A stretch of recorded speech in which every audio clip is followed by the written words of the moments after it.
हरे कृष्णा। वैशंपायन जी कहते हैं, जन्मेजय, पर्वत श्रेष्ठ गंधमादन अनेकानेक निर्झरों से सुशोभित तथा दिग्गजों, किन्नरों और पक्षियों से सुसेवित होने के कारण भरतवंशियों में श्रेष्ठ पांडवों के लिए एक सुखदायक निवास था और उसे छोड़ते हुए उनका मन प्रसन्न नहीं था। तत्पश्चात कुबेर के प्रिय भूधर कैलाश को, जो श्वेत बादलों के समान प्रकाशित हो रहा था, देखकर भरत कुलभूषण पांडु पुत्रों को पुनः महान हर्ष हुआ। नरश्रेष्ठ पांडव अपने हाथों में खड्ग और धनुष लिए हुए थे।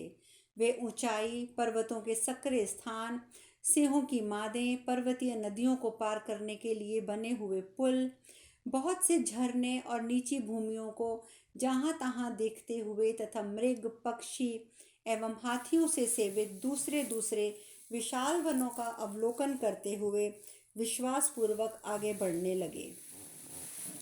पुरुष रत्न पांडव कभी रमणीय वनों में, कभी सरोवरों के किनारे, कभी छोटी बड़ी गुफाओं में दिन या रात के समय ठहरते जाते थे। सदा ऐसे ही स्थानों में उनका निवास होता था। अनेक बार दुर्गम स्थानों में निवास करके अचिंत्य रूप कैलाश पर्वत को पीछे छोड़कर वे पुनः वृषपर्वा के अत्यंत मनोरम उस श्रेष्ठ आश्रम में आ पहुँचे। वहाँ राजा वृषपर्वा से मिलकर और उनसे भली भांति पूजित हो उन सब का शोक मोह दूर हो गया।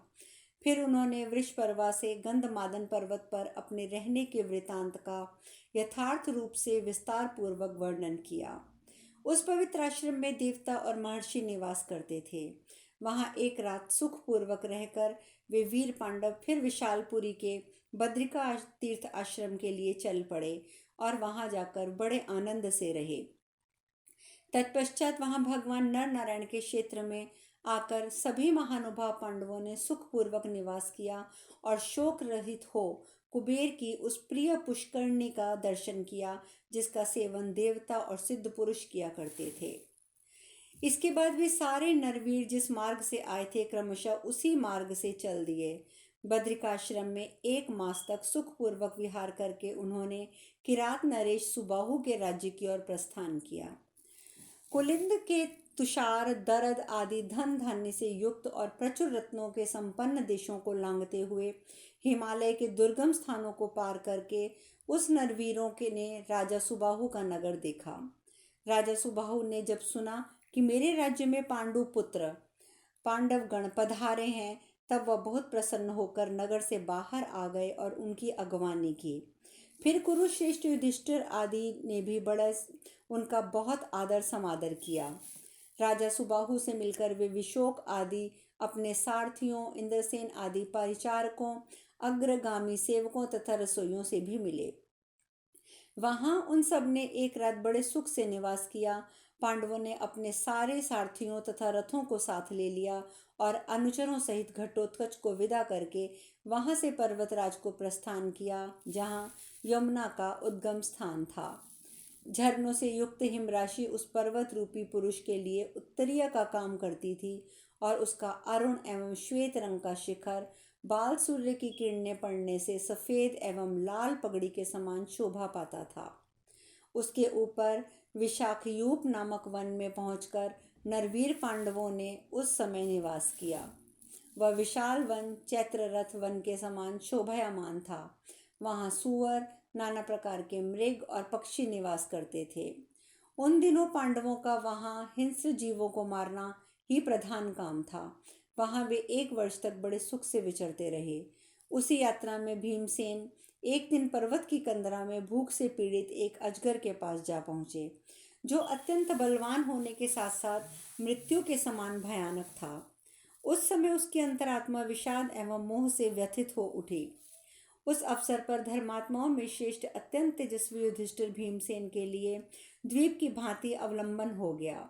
अजगर ने भीमसेन से के संपूर्ण शरीर को लपेट लिया, परंतु युधिष्ठिर ने अजगर को उसके प्रश्नों के द्वारा उत्तर देकर उन्हें छुड़ा लिया। अब इन पांडवों के वनवास का 12वां वर्ष आ पहुंचा था। उसे भी वन में सा आनंद व्यतीत करके वे बड़े मन में उत्साह लिए हुए थे। अपनी अद्भुत कांति से प्रकाशित होते हुए तपस्वी पांडव चैत्ररथ वन के समान शोभा पाने वाले उस वन में से निकलकर मरुभूमि के पास सरस्वती के तट पर गए और वहीं निवास करने की इच्छा से द्वैत वन के द्वैत सरोवर के समीप गए। उस समय पांडवों का विशेष प्रेम सदा धनुर्वेद में ही लक्षित होता था। उन्हें द्वैत वन में आया देख वहां के निवासी उनके दर्शन के लिए निकट आए। वे सब के सब तपस्या, इंद्रिय संयम, सदाचार और समाधि में तत्पर रहने वाले थे। तिनके की चटाई, जलपात्र, ओढ़ने का कपड़ा और सिर लोटे, यही उनके पास सामग्री थी। सरस्वती के तट पर पाकड़, बहेड़ा, रोहित, खैर, सिरस, बेल, पीलू, शमी, करीर आदि के वृक्ष खड़े थे। वह नदी यक्ष, गंधर्व और महर्षियों को बहुत प्रिय थी। देवताओं की तो वह मानो बस्ती ही थी। राजा पांडु पुत्र बड़ी प्रसन्नता और सुख से वहां विचरने और निवास करने लगे। इस प्रकार श्री महाभारत वन पर्व के अंतर्गत अजगर पर्व में पांडवों का पुनः द्वैत वन में प्रवेश विषयक 177वां अध्याय पूर्ण हुआ। जन्मेजय जी कहते हैं, मुने, भयानक पराक्रमी भीमसेन ने 10,000 हाथियों का बल था, फिर उसे उस अजगर से इतना तीव्र भय कैसे प्राप्त हुआ? ये बात जन्मेजय जी ने पूछी, जो बल के घमंड में आकर पुलत्स्य नंदन कुबेर को भी युद्ध के लिए ललकारते थे, जिन्होंने कुबेर की पुष्करणी के तट पर कितने ही यक्षों और राक्षसों का संहार कर डाला था, वही शत्रुसूदन भीमसेन को आप भयभीत और विपत्तिग्रस्त बताते हैं। अतः मैं इस प्रसंग को विस्तार पूर्वक सुनना चाहता हूँ। इसके लिए मेरे मन में बहुत कौतूहल हो रहा है। वैशंपायन जी ने जन्मेजय जी का प्रश्न सुना और कहा, राजन, राज ऋषि वृषपर्वा के आश्रम में आकर उग्र धनुर्धर पांडव अनेक आश्रमों में भरे हुए उस द्वैत वन का में निवास करते थे। भीमसेन तलवार बांधकर हाथ में धनुष लिए अकस्मात घूमने निकल जाते और देवताओं और गंधर्वों से सेवित उस रमणीय वन की शोभा निहारते थे। उन्होंने हिमालय पर्वत के उन शुभ प्रदेशों का अवलोकन किया जहाँ देवर्षि और सिद्धपुरुष विचरण करते थे और अप्सराएं जिनका सदा सेवन करती थीं। वहाँ भिन्न भिन्न स्थानों में चकोर, उपचक्र, जीव, जीवक, कोकिल और भृंगराज आदि पक्षी कलरव करते थे। वहाँ के वृक्ष सदा फल और फूल देते रहते थे। हिम के स्पर्श से उनमें कोमलता आ गई थी। उनकी छाया बहुत घनी थी और वे दर्शन मात्र से ही मन एवं नेत्रों को आनंद प्रदान करते थे। महाबली भीम सारे मरु प्रदेश में शिकार के लिए दौड़ते और केवल बाणों द्वारा हिंसक पशुओं को घायल करते हुए विचरा करते थे। भीमसेन अपने महान बल के लिए विख्यात थे। उनमें सैकड़ों हाथियों की शक्ति थी। वे उस वन में विकराल दाढ़ों वाले बड़े से बड़े सिंह को भी पछाड़ देते थे। भीमसेन का पराक्रम भी उनके नाम के अनुसार ही भयानक था। उनकी भुजाएं विशाल थी और वह हिंसक पशुओं, वाराहों और भैंसों को ही मारा करते थे। उनमें सैकड़ों मत वाले गजराजों के समान बल था।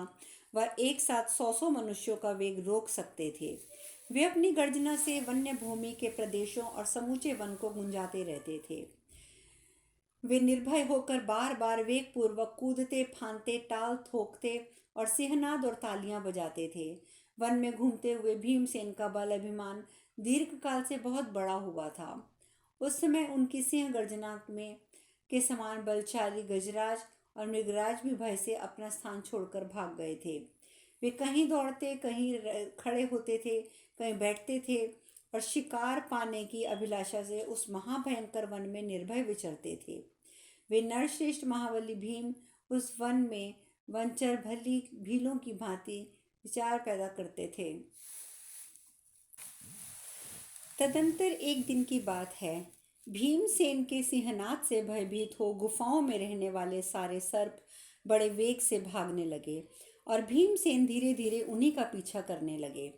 श्रेष्ठ देवताओं के समान कांतिमान महाबली भीमसेन ने आगे जाकर एक विशालकाय अजगर देखा जो रोंगटे खड़े कर देने वाला था। वह अपने शरीर से एक विशाल कंदरा को घेरकर पर्वत के एक दुर्गम स्थान में रहता था। उसका शरीर पर्वत के समान विशाल था। वह महाकाय होने के साथ साथ भी अत्यंत बलवान भी था।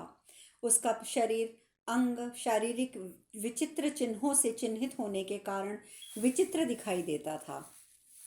उसका रंग हल्दी के समान पीला था।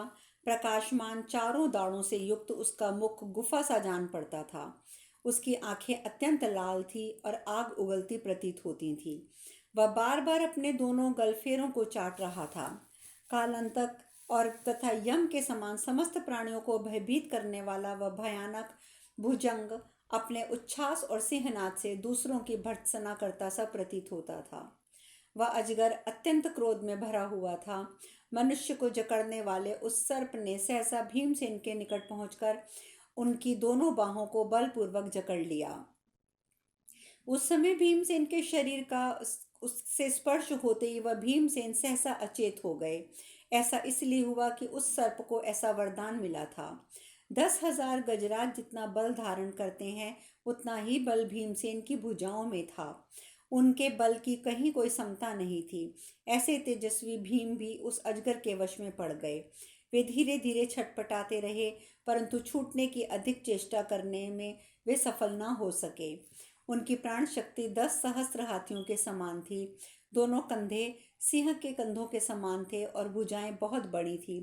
फिर भी वे सर्प को मिले हुए वरदान के प्रभाव से मोहित हो जाने के कारण सर्प की पकड़ में आकर अपना साहस खो बैठे। उन्होंने अपने को छुड़ाने का घोर प्रयत्न किया, किंतु वीरवर भीमसेन किसी प्रकार भी उस सर्प को पराजित करने में सफलता प्राप्त नहीं कर सके। इस प्रकार वन पर्व के अंतर अजगर पर्व में भीमसेन अजगर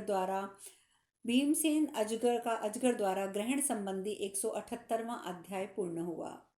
आगे वैशंपायन जी बताते हैं, जन्मेजय, इस प्रकार सर्प के वश में पड़े हुए तेजस्वी भीमसेन उस अजगर की अद्भुत शक्ति के विषय में विचार करने लग गए। फिर उन्होंने उस महान सर्प से कहा, भुजंग प्रवर, आप स्वेच्छापूर्वक बताइए आप कौन हैं और मुझे पकड़कर क्या करेंगे। मैं धर्मराज युधिष्ठिर का छोटा भाई पांडुपुत्र भीमसेन हूँ। मुझ में 10,000 हाथियों का बल है, फिर भी न जाने कैसे आपने मुझे अपने वश में कर लिया है। मेरे सामने सैकड़ों केसरी, सिंह, व्याघ्र, महेश और गजराज आए, किंतु मैंने सबको युद्ध में मार गिराया। पनक श्रेष्ठ, राक्षस, पिचाश, महाबली नाग भी मेरी इच्छा और मेरी इन भुजाओं के वेग को नहीं सह सकते, परंतु छूटने के लिए मेरे उद्योग करने पर भी आपने मुझे वश में कर लिया। इसका क्या कारण है? क्या आप में किसी विद्या का बल है अथवा आपको कोई अद्भुत वरदान मिला है?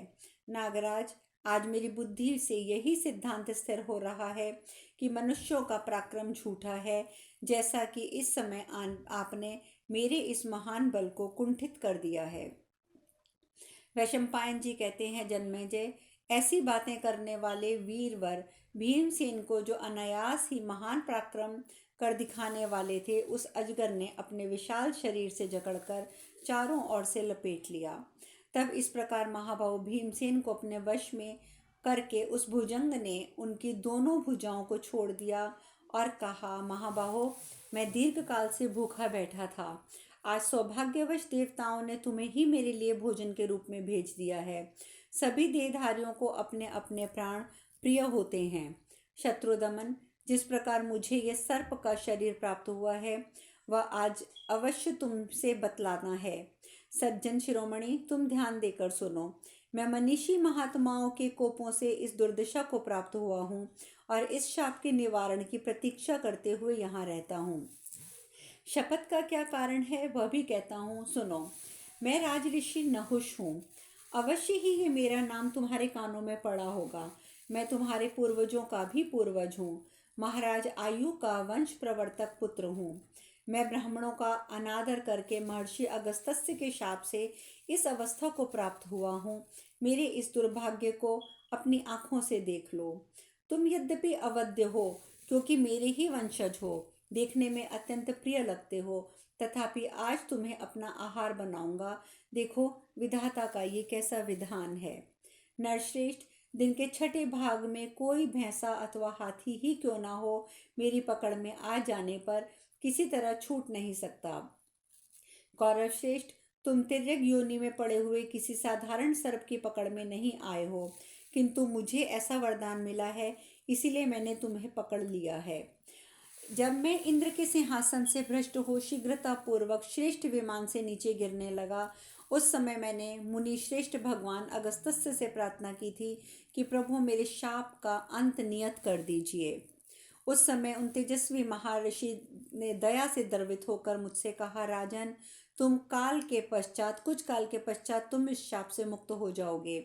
उनके इतना कहने पर मैं पृथ्वी पर गिर पड़ा, परंतु आज भी वह पुरानी स्मरण शक्ति मुझे नहीं छोड़ सकी है। यद्यपि यह वृत्तांत बहुत पुराना हो चुका है, तथापि जो कुछ हुआ वह मुझे सब स्मरण है। महर्षि ने मुझसे कहा था, जो तुम्हारे पूछे हुए प्रश्नों का विभाग पूर्वक उत्तर दे देगा वही तुम्हें शाप से छुड़ा सकता है। राजन, जिसे तुम पकड़ लोगे वह बलवान से बलवान प्राणी क्यों ना हो, उसका भी धैर्य छूट जाएगा। अतः तुमसे अधिक शक्तिशाली पुरुष क्यों ना हो, सबका साहस शीघ्र खो जाएगा। इस प्रकार मेरे प्रति हार्दिक दया भाव उत्पन्न हो जाने के कारण उन दयालु महर्षियों ने ये बात कही थी, वह भी मैंने स्पष्ट सुनी। तत्पश्चात वे सारे ब्रह्म ऋषि अंतर्ध्यान हो गए। महाद्युते, इस प्रकार मैं अत्यंत दुष्कर्मी होने के कारण इस अपवित्र नरक में निवास करता हूँ। इस सर्प योनि में पड़कर इससे छूटने के अवसर की प्रतीक्षा करता हूँ।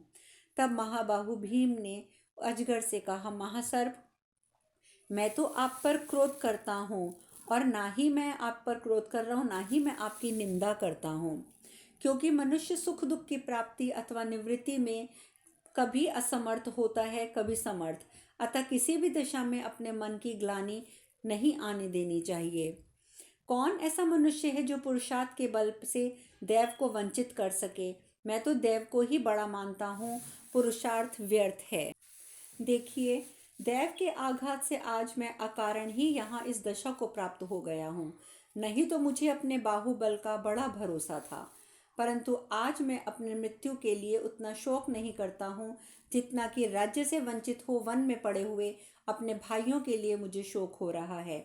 यक्षों और राक्षसों से भरा हुआ ये हिमालय का अत्यंत दुर्गम स्थल, मेरे भाई व्याकुल होकर जब मुझे खोजेंगे तब अवश्य कहीं खंदक में ना गिर पड़े। मेरी मृत्यु हुई सुनकर वे राज प्राप्ति का सारा उद्योग छोड़ बैठेंगे। मेरे भाई स्वतः धर्मात्मा हैं, मैं ही राज्य के लोभ में उन्हें युद्ध के लिए बाध्य करता रहता हूँ। शेष कथा कल। हरे कृष्णा। हरे कृष्णा। हरे कृष्णा।